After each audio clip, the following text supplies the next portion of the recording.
কবিরূপ কিচেনে সবাইকে স্বাগত। আজকের রেসিপি ড্রামস্টিকি।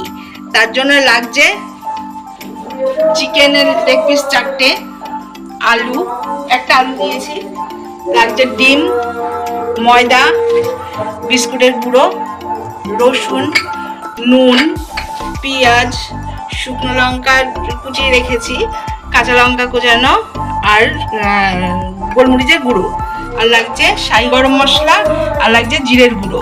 কড়াই গরম হয়ে গেছে, এবার কড়াইতে পরিমাণ মতন জল দেব। দেওয়ার পরে দেখতে পাচ্ছেন জলটা ভালো করে ফুটিয়েছি। এবার জলের মধ্যে দিয়ে দেব রসুন, তারপরে দেব নুন,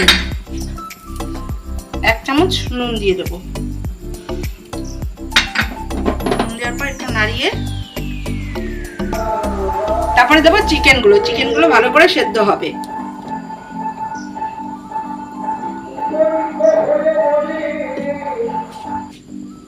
চিকেনগুলো ভালো করে সেদ্ধ হোক, এবার ঢেকে দিচ্ছি। গ্যাসটা জোরে দিয়ে দিলাম। এবার সেদ্ধ হয়ে গেছে, এবার প্লেটে একটা একটা করে তুলে নেব। সব সেদ্ধ হয়ে গেছে, দেখতে পাচ্ছেন। প্লেটে এবার তুলে নিয়েছি। এবার ঠান্ডা হলে আস্তে আস্তে এই মাংসের এইগুলোকে ছাড়িয়ে নেব। সেদ্ধ করার পর লেগ পিস থেকে মাংসগুলো ছাড়িয়ে নিয়েছি। ছাড়িয়ে নিয়ে আমি এবার মিক্সিতে পেস্ট করে নেব। আমি পেস্ট করে নিয়ে এসেছি। এবার এইটার মধ্যে এক এক করে সব দিয়ে দেবো। পেঁয়াজ দেব, লঙ্কা দেব, কাঁচা লঙ্কা দেব,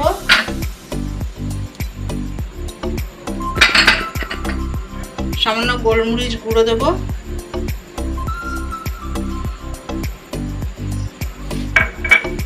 তারপর দেবো সামান্য একটু নুন দেব, তারপর দেবো গরম মশলার গুঁড়ো দেবো, তারপর দেব জিরের গুঁড়ো দিয়ে দেবো।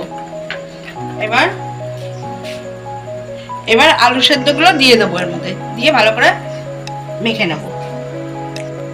এবার মেখে নিচ্ছি, আলু সেদ্ধ দিয়ে ভালো করে চটকে মেখে নেবো এগুলো।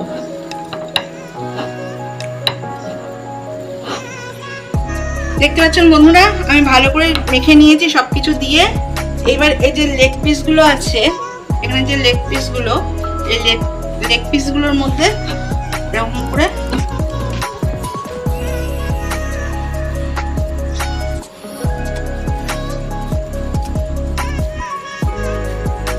এবার লেগ পিসগুলোর মধ্যে একটা একটা করে এরকম করে এই করে নেবো, আটকে দেবো। দেখতে পাচ্ছেন এটা এরকম করে আটকে নিয়েছি লেগ পিসের মধ্যে। এরকম করে সব কটা এবার করে নেব। এর জন্য তেল দিয়ে দিলাম, বেশি করে তেল দিয়ে দিলাম। এটা কমপ্লিট হয়ে গেছে। এবার এগুলো ময়দার মধ্যে এবার মাখিয়ে নেব, একটা একটা করে ময়দার মধ্যে মাখিয়ে নিচ্ছি। এবার মাখানো হয়ে গেছে। এবার দেব ডিমের গোলায় দেবো একটা একটা করে।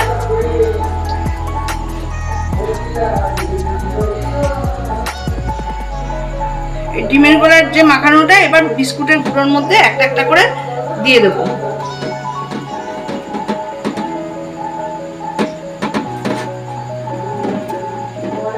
দিয়ে এরকম হয়েছে। এবার একটা একটা করে আমি ছেড়ে দেবো। এবার একটা একটা করে আমি ভেজে নেব তেলের মধ্যে। এভাবে আমি প্রত্যেকটা ভেজে নেব। ভাজা হয়ে এসছে। এবার আস্তে আস্তে প্লেটে তুলে নেব। ঠিক আছে, এবার প্লেটে তুলে নিয়েছি। আর কিছুটা অল্প বেঁচে ছিল, সেগুলো একটু ছোট ছোট করে বড়া করে নিয়েছি। এবার সাজাবো। প্লেটে সাজিয়ে নিয়েছি। কেমন হয়েছে আমাকে কমেন্টে জানাবেন। ভালো লাগলে অবশ্যই লাইক, শেয়ার, সাবস্ক্রাইব করে রাখবেন।